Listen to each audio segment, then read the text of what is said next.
So what we have is a Kenmore 500. I'll post the actual model for parts in the description. It's a 110 point something or other. We're getting a grinding sound while the washing machine is on. So I have it set. This is just a delicate cycle with a little bit of clothes on there, on a slightly, just under a medium load. Let you listen. You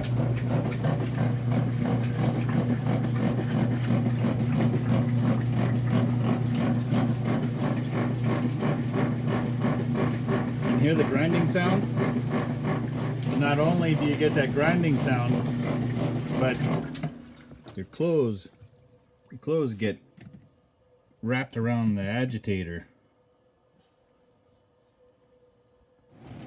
I switch it to the spin cycle just so I can drain it.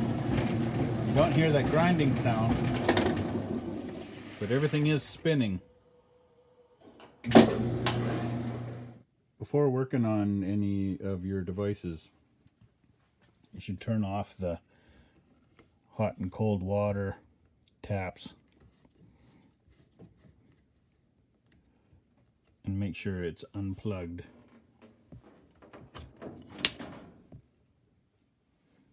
So what you're going to check for is there's a few things you want to check for.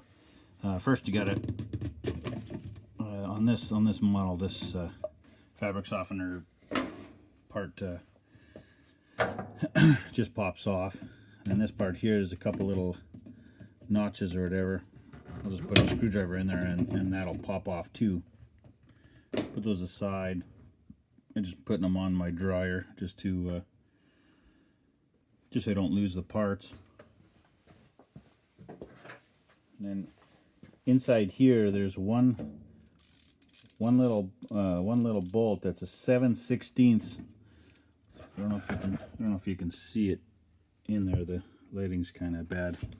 I mean, first you want to check these agitator dogs. Right? I mean, they're catching on this particular one, but if you notice that these aren't catching, see how they open one way and then they catch when you try and turn it back? Those can be one of the problems. Unfortunately, it's not the problem on this one. So I'm just going to take this off. Excuse the mess.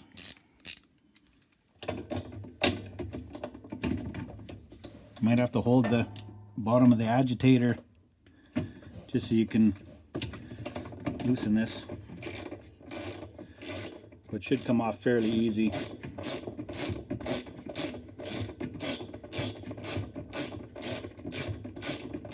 On this particular one, the bolt is still in there. I loosened it up, but I'm going to pull out the whole agitator. It comes out fairly easy. I don't know if you can see that. Just put that on the ground. You can see that'll be all that's left on that part there. So I'm going to show you. I'm just going to separate these the top half of the agitator. You got this little plastic bearing here that sits on the bottom of it's on the top of the bottom part of the agitator, and then in this one here you can just pull out this whole piece. Remember I said there's that bolt in there, so don't lose that.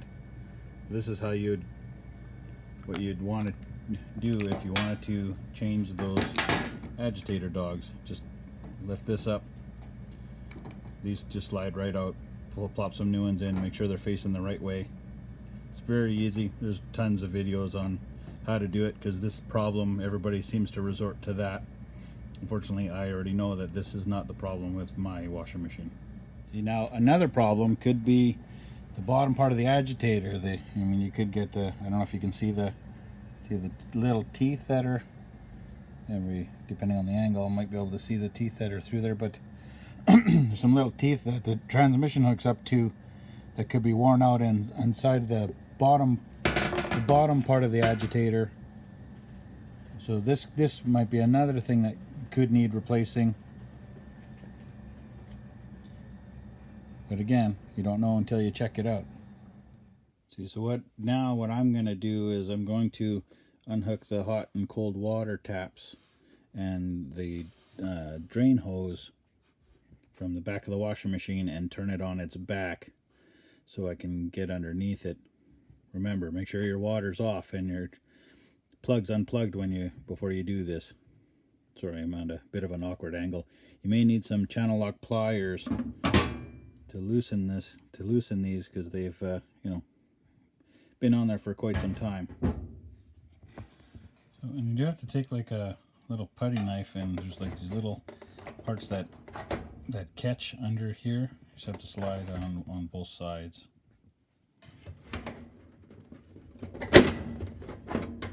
That'll pop that part up on this particular washer. Sometimes you gotta remove some screws from the back. This will flip right over and just kind of hang there. And then, ooh, it's a little dusty under there. And make sure you unhook this. Remember I said you unplug your machine before you do any sort of work to your items. Now you got these little clips here. Real easy to take apart or take off. Remove them. Just got a large flathead screwdriver. We'll take those. Right out.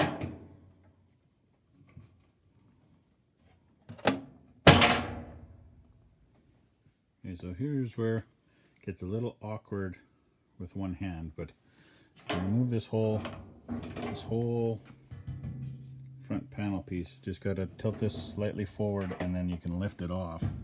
Fortunately, I'm going to need two hands, so we'll see in a minute. Once you pull that whole piece off, it's going to kind of look like that. I pulled the drain hose through the back. There's just a couple little easy squeeze clips. A little dusty in there. I'll have to clean that up a little bit. I'm going to try and tilt it on its back, see if that's a possibility. I forgot to mention, there's a little retaining clip here. You got to squeeze and take off, and then this piece will slide up. Well, I can't, I'm going to see if I can try and do this just while it's just kind of leaning back slightly. I mean, it might be totally wrong. But this is the water pump itself. You got to take off these clips. It's a simple snap, and then it's like a twist and it pulls out. Very easy to do. The top and the bottom. You gotta watch, water can still come out of some of this stuff. So when you do that, just kind of put it off to the side. There's a wire clip here. Very simple to unclip and do.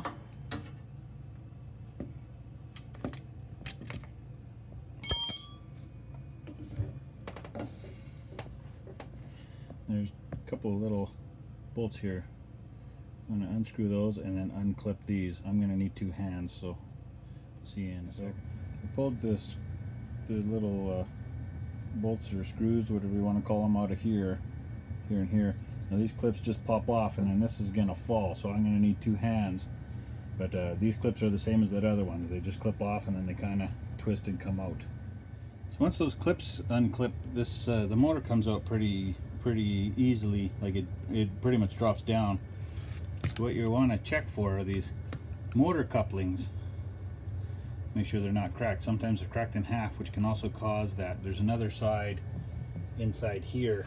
It's like a little rubber piece, and then there's another one on the inside. This just pops out as well. I'll show you in a minute. So what I'm going to do is I'm going to unbolt these. I believe it's a 1/2 inch, and take this plate off.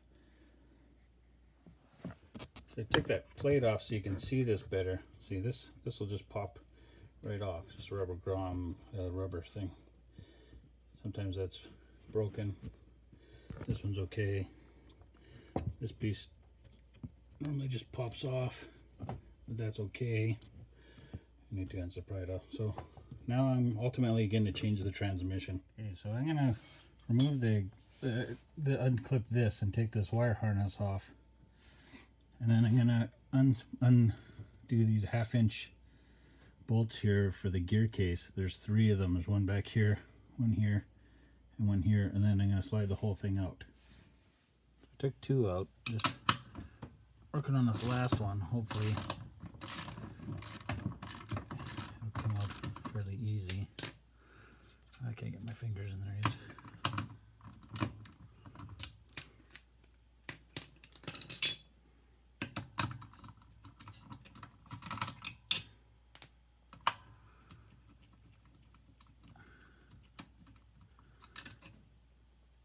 This whole casing should slide, gear casing should slide straight out.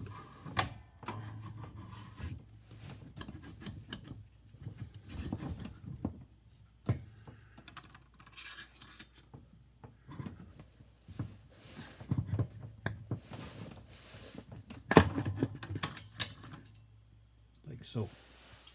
Okay, so now you're going to remove this thrush washer from the shaft.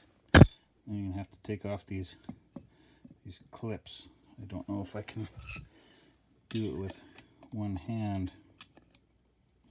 No, I'm going to need 2, but we'll start with this clip, and then there's a little retaining clip underneath it. I don't know if you can see that. We'll start with the one. Okay, so remove the one clip. You just use the screwdriver in here and pull it out, and then there's this little clip here that you have to pry up. Unfortunately, again, I need 2 hands to do it, so excuse me for a second. So it just pops out like so.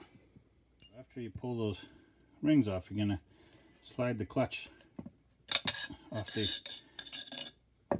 gear casing shaft. So as you can see, you got a new gear casing. It's already got the coupler cog attached to it, so I didn't bother removing the old one. It's already got its own clips and stuff as well. Don't forget, you have to remove this paint off. There's like a little hole there. You have to remove the paint. It even says warning, clear paint from the hole before you install it. Don't forget that. So what I'm going to do now is I'm going to install the motor plate back on to those 2 holes there before I install it this time around, to make it a little easier. Hopefully you can see that okay. I'll show you.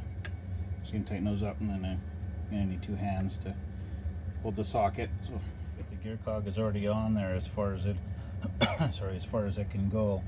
So then you want to put the isolator on there. I always leave it so that the empty spot is at 12 o'clock or on the top, so it makes it easy to put the motor on. Sorry, the lighting's not the greatest.